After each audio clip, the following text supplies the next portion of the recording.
आजच्या काळात ओशो हे सर्वांसाठी आहेत का? ओशो निश्चितपणे सर्वांसाठी आहेत.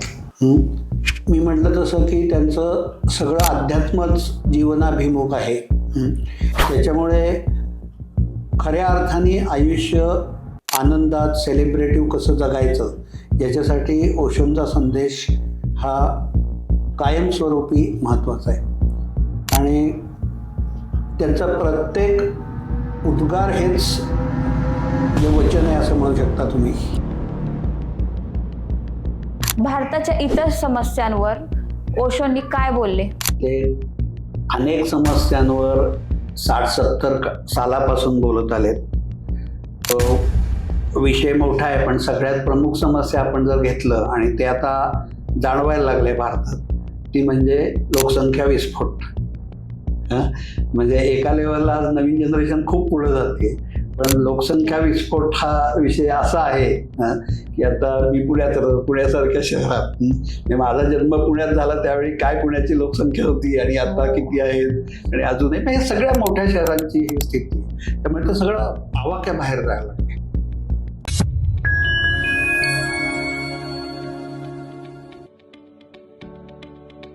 मित्रांनो, आज आपण भेटतोय एका अशा व्यक्तीला ज्यांनी विचारांना बंडखोरीची धार दिली, ज्यांनी जगाला शिकवलं स्वतःला ओळखा, बाकी सगळं आपोआप बदलते. ओशो नाव लहान पण विचार महासागराचे. ना भीती, ना बंधन, ना चौकट. प्रेमापासून ते समाजापर्यंत जे कोणी बोललं नाही ते ओशोंनी निर्भीडपणे बोललं. आणि म्हणूनच ते वादातही आले आणि आदरातही. आज आपण त्यांचं जीवन नाही तर त्यांनी दिलेलं स्वातंत्र्याचं सूत्र समजून घेणार आहोत. कारण ओशो ऐकणं म्हणजे मनाला एक नवा श्वास देणं आणि स्वतःला पुन्हा एकदा शोधणं. चला ओशोच्या विलक्षण विश्वात प्रवेश करूया. ओशो हे लहानपणी खूप वेगळे होते. शांत, चौकस आणि सतत विचार करणारे. बालपणातच त्यांचा दृष्टिकोन इतरांपेक्षा वेगळा होता. तर तुम्ही ओशोंच्या बालपणाविषयी काही सांगू शकता का? ओशोंचं आयुष्यातील रहस्य त्यांच्या बालपणापासूनच सुरुवात होते असं म्हटलं तरी चालेल. ह्या जन्मात ओशोंचं जेव्हा ते आले या जगात त्यावेळी पहिले 3 दिवस त्यांनी आईचं दूध पण प्यायलं नव्हतं. आणि त्याचा कॉन्टेक्स्ट असा आहे की त्यांनी ह्याच्या पूर्वीच्या जन्मात, जो साधारण 700 वर्षापूर्वी याच्या आधी होता, हे सगळं स्वतःच त्यांनी सांगितलंय. त्यावेळी ते एक लामा होते आणि त्यांनी एक अनुष्ठान ठेवलं होतं. आणि अनुष्ठान म्हणजे उपवास असतो. आणि ते पूर्ण होण्याच्या 3 दिवस आधी एका व्यक्तीने त्यांची हत्या केली. आणि ते अनुष्ठान त्यांना पूर्ण करण्यासाठी मे बी त्या जन्मात आले आणि त्याच्यामुळे ते 3 दिवस त्यांनी दूध घेतलं नव्हतं. सगळे आई वडील सचिंत होते की हे कसं काय मूल जगणार आहे वगैरे. पण पुढे त्यांनी सगळा इतिहास घडवला. ती साधारण 11 भावंड होती, त्यातले हे एक. आणि मध्य प्रदेशातल्या अगदी एका छोट्या गाडळवारा म्हणून गाव आहे, तिथं त्याचा जन्म आहे. लहानपणीचा जास्तीचा काळ त्यांनी त्यांच्या नाना नानी बरोबर घालवला, आईचे आई वडील. आणि त्यांनी त्यांची काळजी एखाद्या राजासारखी घेतलेली आहे. तर ते त्यांचं सगळं बालपण आहे. आणि अतिशय समृद्ध निसर्ग होता आणि ते निसर्गाशी खूप वेल कनेक्टेड होते. प्रवास आध्यात्मिक म्हणायचं झालं तर तो जन्मोजन्मीचा असतो आणि तोच ह्या जन्मी सुरू राहिला. बालपणीचे त्यांचे अनेक किस्से आहेत. एक किस्सा असा आहे की त्यांचे वडील दुकानदार होते आणि काहीतरी यांनी खोडी केली असेल, त्याच्यामुळे त्यांना बाथरूम मध्ये कोंडून ठेवलं आणि बाथरूम लॉक करून ते दुकानात निघून गेले. आता स्वाभाविकरित्या म्हणजे जरी शिक्षा मुलाला केलेली असली तरी ती काळजी डोक्यात चालू होती. नंतर ते काही वेळाने परत आले आणि त्यांनी बाथरूम उघडली तर त्यांना लक्षात आलं की बाथरूम आतून लावलेली. ते म्हणले काय झालं? तर ते म्हणले आतून आवाज आला की मला डिस्टर्ब करू नका, मी ध्यानात आहे. म्हणजे शिक्षेचं रूपांतर सुद्धा तो माणूस म्हणजे ध्यानात करू शकत होता. इतकी ते अशी माणसं खूप मोठं सुकृत घेऊन येतात, तशीच ही व्यक्ती होती. लहानपणापासून प्रश्न विचारण्याची त्यांची सवय आणि नंतर कॉलेज, तत्वज्ञान यामुळे त्यांचे आध्यात्मिक प्रवास खूप जलद विकसित झाला. त्यांचा आध्यात्मिक प्रवास नेमकं कसा झाला? मी सांगितलं त्यानुसार आध्यात्मिक प्रवास हा जन्मोजन्मीचा असतो. तर तो आधीपासून चालूच होता आणि ह्या जन्मात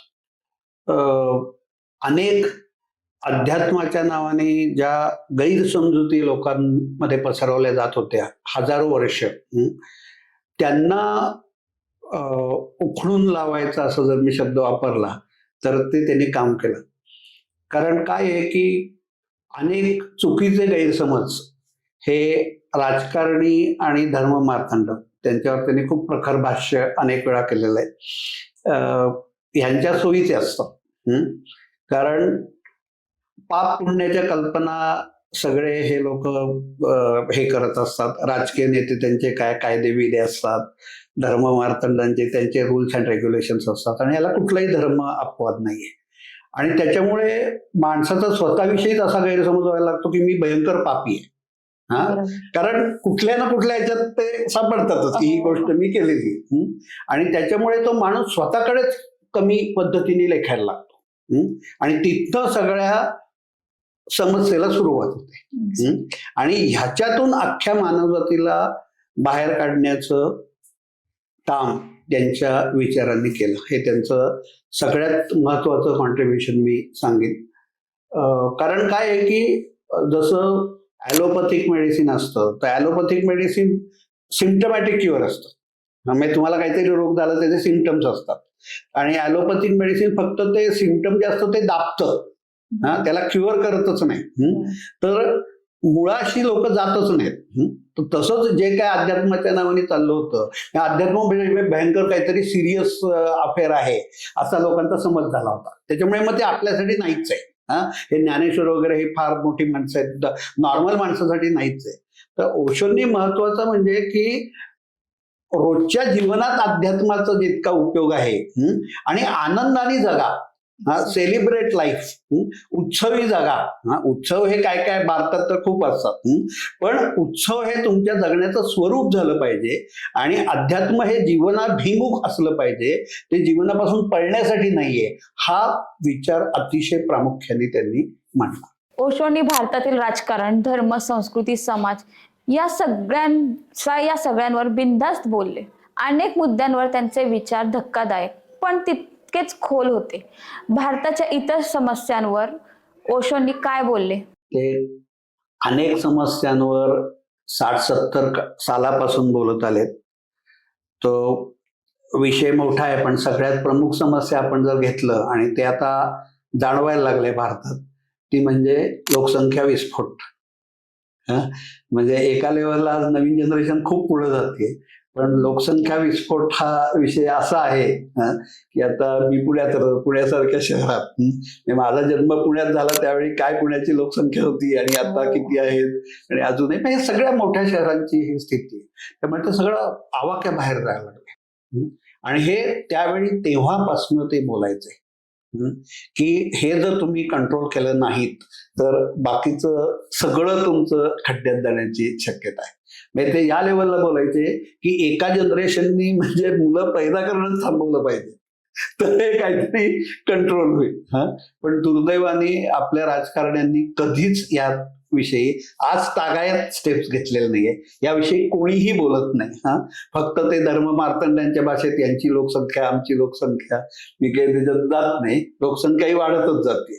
ते अशा सगळ्या विषयांवर ते बोललेले आहेत. आणि एक प्रामुख्याने त्यांनी हे केलंय की भारतीय माणूस दंभ खूप भरलेला आहे.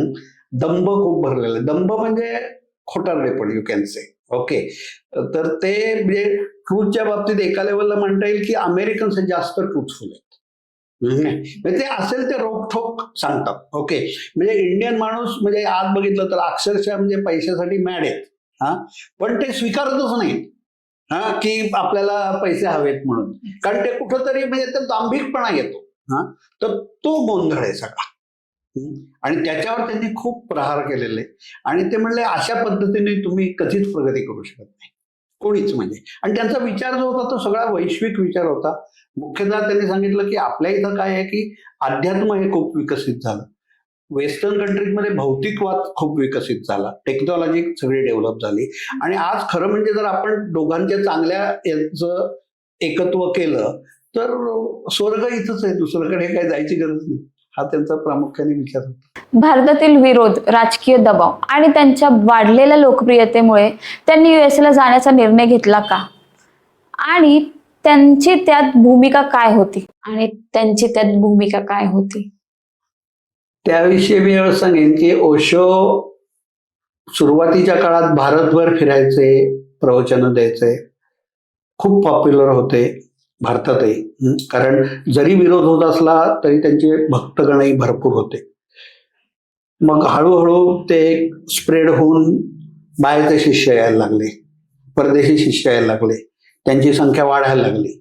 म्हणजे परदेशातले टॉपमोस्ट लोक, सायंटिस्ट घ्या, डॉक्टर्स घ्या, कुठल्याही फील्डमधले लोक हे अक्षरशः सगळं सोडून ओशनपाशी आलेले आहेत. कारण त्यांना त्या ज्ञानाचं महत्व कळत होतं आणि याच्या पलीकडे याच्यासाठी काही आम्ही द्यायला तयार आहोत, अशा पद्धतीने ते आले.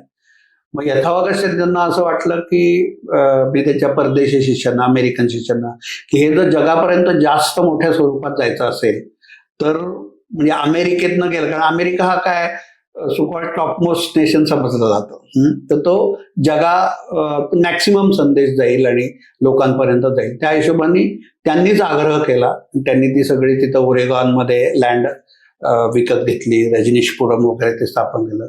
सो केवळ जगापर्यंत विचार पोहोचावेत ह्या हिशोबाने ते तिथं गेले होते. अदरवाईज मी असं काहीच कारण म्हणजे वेगळ्या पद्धतीने मी असं सांगेन की ज्या पद्धतीने स्वामी विवेकानंद शिकागोला गेले तसाच हा प्रकार आहे. ओके, हा स्वामी विवेकानंदही काय शिकागोला की Hindu knowledge that thought should go to the world. Okay, so तसंच आहे. आणि यांना कुठल्या रिलिजन मध्ये बांधताच येणार नाही. म्हणजे प्रकार असा आहे, ते इतके रोखठोक होते. म्हणजे त्याचा जन्म जैन धर्मातला आहे आणि जैन धर्माचे प्रमुख महावीर स्वामी. तरी सुद्धा त्यांनी महावीराचे इतके गैरअर्थ जैनांनी लावलेले आहेत की त्याच्याविषयी त्यांनी काही प्रवचनं दिली की महावीर या महाविनाश. म्हणजे त्यात त्यांनी असं सांगितलं की महावीरचे याचे तुम्ही इतके चुकीचे अर्थ लावलेत की महावीर काय सांगत होता आणि तुम्ही काय समजताय. ओके, सो त्याच्यामुळे दुसऱ्या यांच्याविषयी बोलत ते रोखोक जे असायचं ते दाखवायचं. म्हणजे ते कौतुक करायचे. म्हणजे गांधींच्या प्रामाणिकपणाबद्दल त्यांनी कायम कौतुक केले. पण जो वैचारिक गोंधळ होता तोही स्पष्ट केला. त्याच्यामुळे जे असेल तसं, आणि ते लोकांना रुचत नाही. आणि त्याच्याचमुळे मग अमेरिकेत पुढं काय घडायचं ते घडलं. कारण राज्यकर्ते आणि धर्म मार्तंड, मी आता जसं जैन धर्माबद्दल सांगितलं तसंच ते ख्रिश्चन धर्माविषयी झालं. आणि मग तिथले जे कोण ख्रिश्चन पोप महत्वाचे धर्मगुरू होते, आणि त्यावेळी अमेरिकेचं शासन जे होतं ते रिपब्लिक होतं. तर रिपब्लिक शासन हे जास्त कट्टर धर्मीय सारखं असतं. Ronald Reagan was the president of America at that time. आणि यांची प्रसिद्धी हे इतकं वाढत चाललं की त्यांना लक्षात आलं की एकतर म्हणजे हा तरी माणूस राहील, नाही तर आपण तरी राहू. आता ह्या याच्यात राजकारणी जे काय करू शकतात ते त्यांनी केलं. ओशोनी 1 लाखाहून जास्त पुस्तके वाचली. इतकं मोठं ज्ञान उपलब्ध असताना आजची पिढी ते समजून घेण्यासाठी वेळ देत नाही. आता वाचन संस्कृतीत संकटात आहे. त्यावर तुमचं काय मत आहे? मी असं सांगू शकेन की जेव्हा ही व्यक्ती 1 लाखपेक्षा जास्त पुस्तकं वाचते, म्हणजे बऱ्याच लोक तर याच्याविषयी साशंकताच व्यक्त करतात की हे शक्यच कसं आहे की 1 लाख पुस्तकं ते सगळं कॅल्क्युलेशन करून. तर हा एकतर महाप्रज्ञासारखा विषय असतो.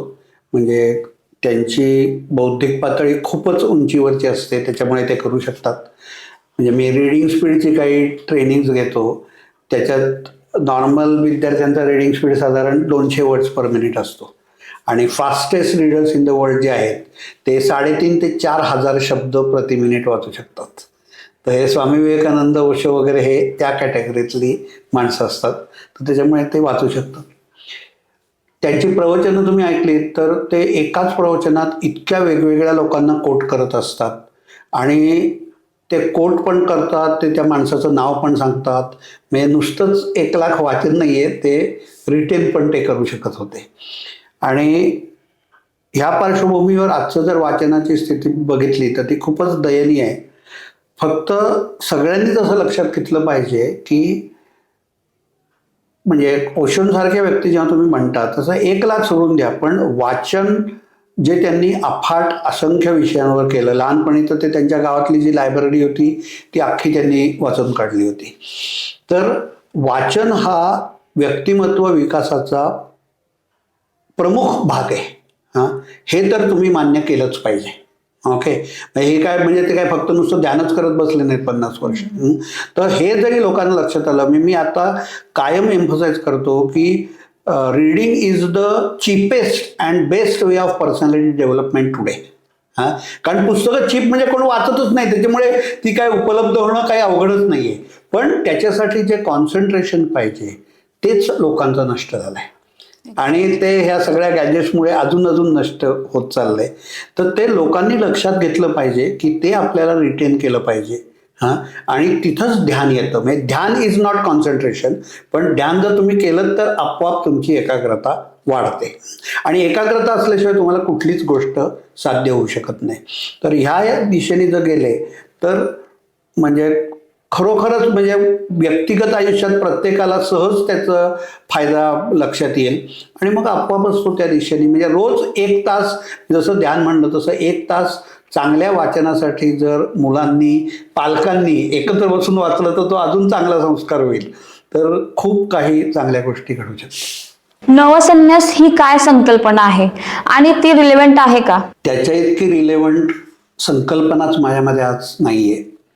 कारण संन्यासाची व्याख्या जी हजारो वर्षापासून चालत आली आहे, म्हणजे काय केलंय की जगाने काइंड ऑफ 2 भागात विभागणी केली. म्हणजे एक तर संन्यासी म्हणजे त्याचा संसाराशी काही संबंध नाही, आणि संसारी म्हणजे त्याचा काइंड ऑफ संन्यासाशी काही संबंध नाही. आणि मग त्याच्यातनं त्यांची देवाणघेवाण चालायची. त्याच्यातही काही हे नाहीये. पण ही जी 2 आहे ते मन अति में काम करत आहे त्याची ही उदाहरणं आहेत. ओके, म्हणजे हे एक टोक आहे आणि हे दुसरं टोक आहे.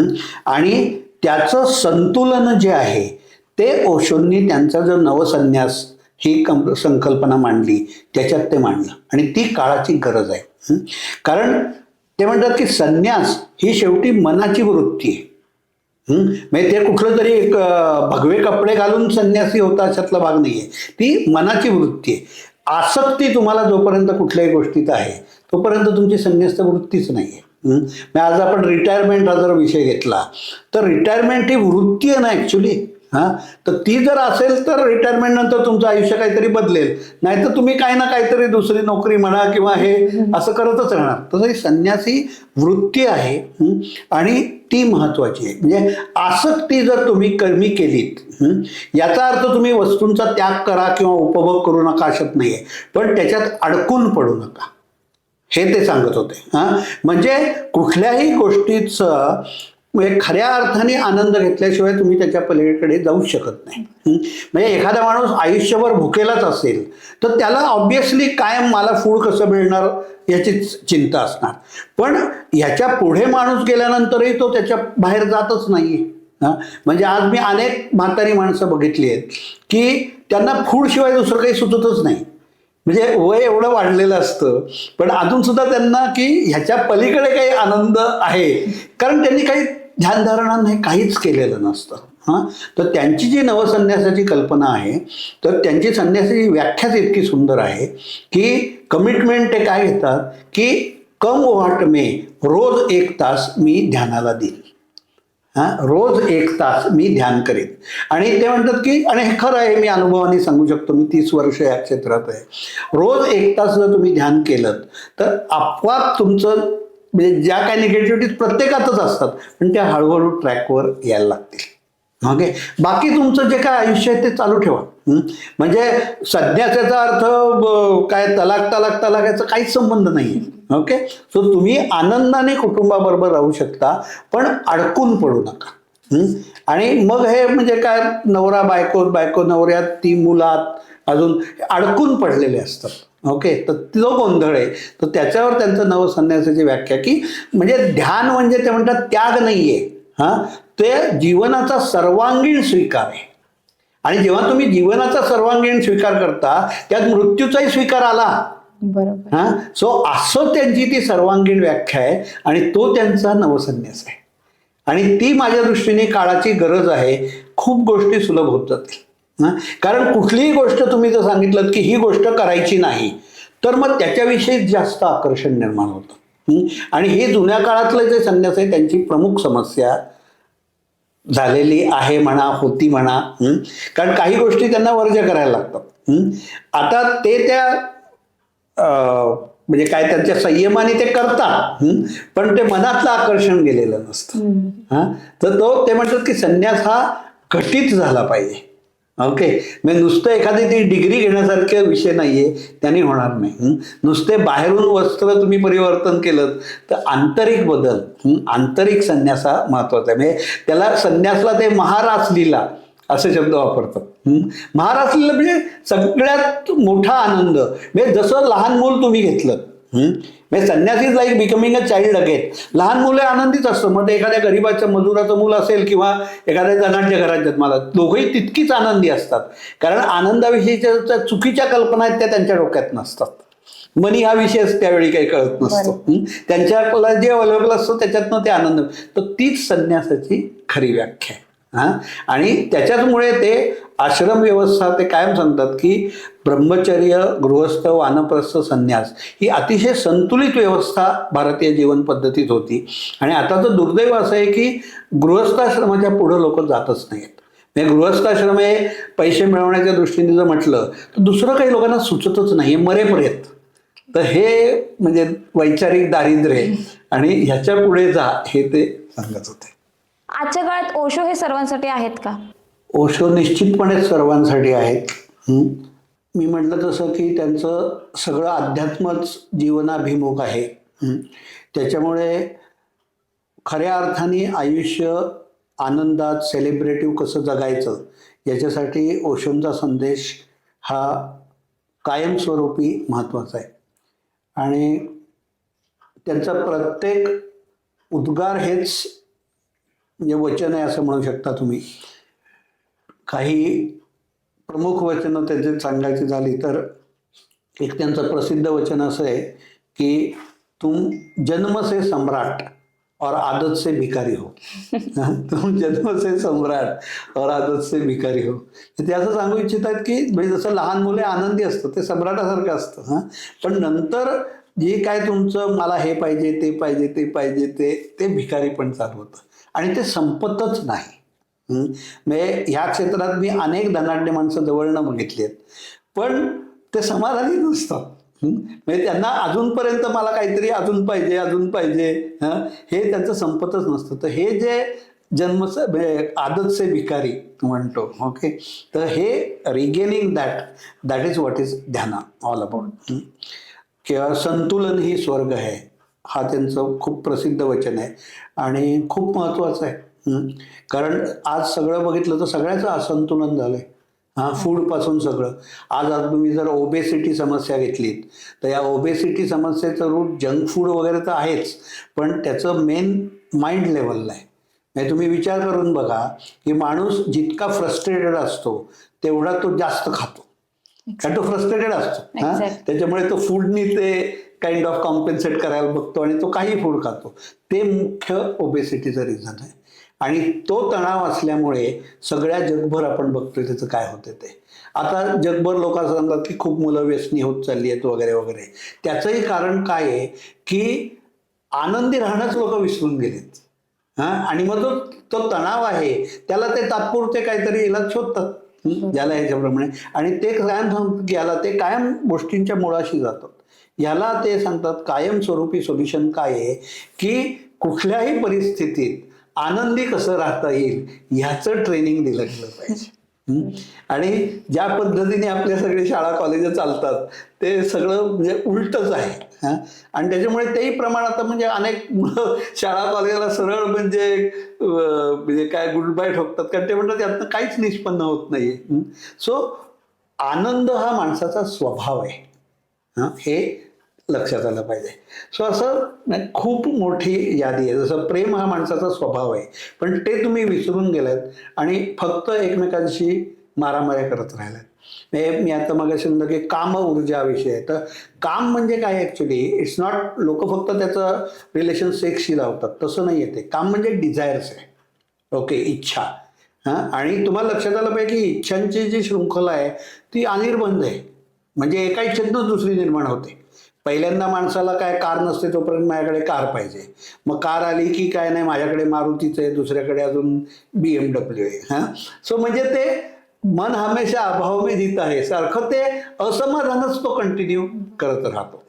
आणि मग 40-50च्या पुढे गेले, अरे लहानपणी तर आपल्याकडे एवढं कमी होतं तरी आपण आनंदी होतो, मग ते प्रश्नचिन्ह पडायला लागतं.